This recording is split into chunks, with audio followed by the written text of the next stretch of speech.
আজকে ঘুম থেকে উঠেই ভাবলাম ওদেরকে একটু আনারস খেতে দেই। খালি পেটে নাকি আনারস খাওয়া ভালো। গতকালকে আনসার বাবা কিছু আনারস কিনে নিয়ে এসেছিল। এগুলো এরকম কাটাই ছিল।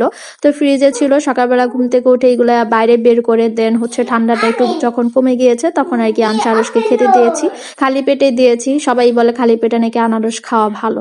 তো ওদেরকে আনারস খাইয়ে দিয়ে এখানে আমি সকালের নাস্তাটা তৈরি করে নিচ্ছি। আনসারসকে নসিলা দিয়ে রুটি দিব। আজকে ওদের আর ভারী কোনো কিছুই খেতে দিব না, জাস্ট এই রুটিটাই দিব নসিলা দিয়ে। দুইজনের জন্য 3 পিস নিয়ে নিয়েছি। ওরা দুইজন 3 পিসের বেশি খেতে পারে না। তো এই তো আমি সুন্দর করে মানে রুটির মধ্যে নসিলাগুলোকে ভালো করে দিয়ে নিচ্ছি। দেন হচ্ছে আর এই নসিলাটা পাঠিয়েছিল আনসার চাচু, মানে অনেকগুলা নসিলাই পাঠিয়েছে। তো এটা একদম লাস্ট পর্যায়ে চলে এসেছে। তো ভাবলাম যে না, খাইয়ে শেষ করে ফেলি। তো গতকাল রাত্রে আবার আনসার বাবা বাসায় গরুর মাংস রান্না করেছিল। ওই রান্না করেছিল, আমি রান্না করি নাই।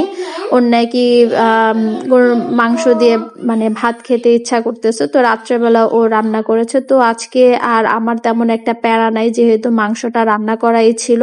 তো এইদিকে আমি দুপুরবেলা ভাবলাম যে একটু পোলাও করে নেই, যেহেতু আনসা আরো মানে আনসা পোলাও খেতে চেয়েছে। তো তো অল্প স্বল্প করে রান্না করতেছে। তো আমি আমার বাচ্চাদের রান্নাতে বেশিরভাগ ঘি ইউজ করি।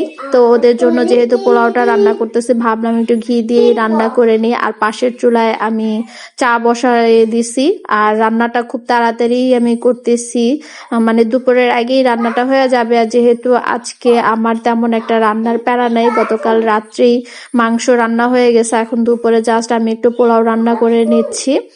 আর হচ্ছে আনসার বাবা আজকে বাসায় নাই, তো এই কারণে আরো বেশি প্যারা নাই তেমন একটা রান্নার। পোলাও জাস্ট আমাদের 3 জনের জন্য যতটুকু লাগবে অতটুকুই রান্না করে নিয়েছি।